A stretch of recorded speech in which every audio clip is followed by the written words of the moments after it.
الحمد لله نحمده ونستعينه ونستغفره ونؤمن به ونتوكل عليه ونعوذ بالله من شرور أنفسنا ومن سيئات أعمالنا من يهده الله فلا مضل له ومن يضلله فلا هادي له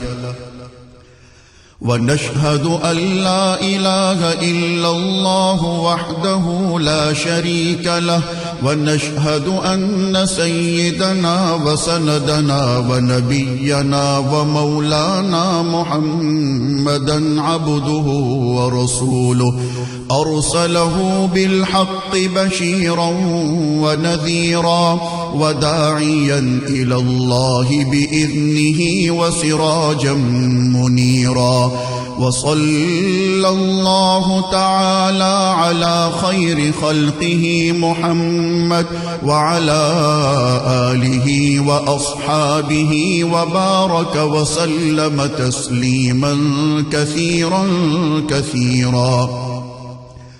أما بعد فأعوذ بالله من الشيطان الرجيم. بسم الله الرحمن الرحيم.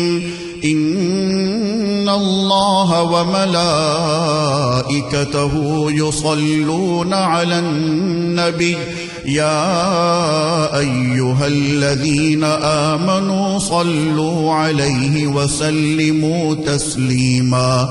اللهم صل على سيدنا محمد وعلى آل سيدنا محمد بعدد من صلى وصام وصل كذلك على جميع الأنبياء والمرسلين وعلى الملائكة المقربين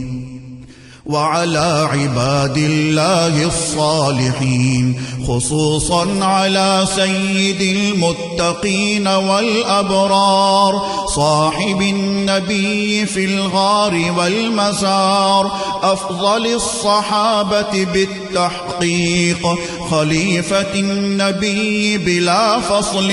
إمامنا أبي بكر الصديق رضي الله تعالى عنه، وعلى الناطق بالصواب والعادل بالكتاب إمامنا بالحق عمر بن الخطاب رضي الله تعالى عنه، وعلى صاحب الحياء وناشر القرآن الشهيد المظلوم حين تلاوة الفرقان عثمان بن عفان رضي الله تعالى عنه،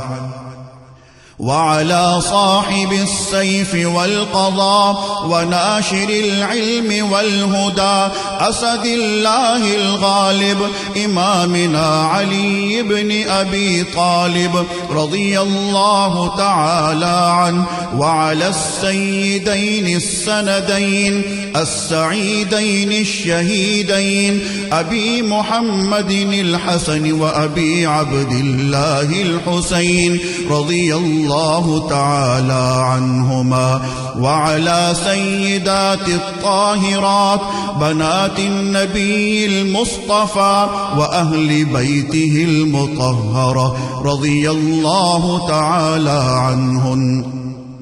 وعلى عميه النبي المجتبى سيدنا العباس وسيدنا حمزة رضي الله تعالى عنهما، وعلى كل الصحابة رضوان الله تعالى عنهم أجمعين. الله الله في أصحابي لا تتخذوهم من بعدي غرضا، فمن أحبهم فبحبي أحبهم، ومن أبغضهم فببغضي أبغضهم، وخير أمتي قرني ثم الذين يلونهم ثم الذين يلونهم. تعادلوا عباد الله رحمكم الله.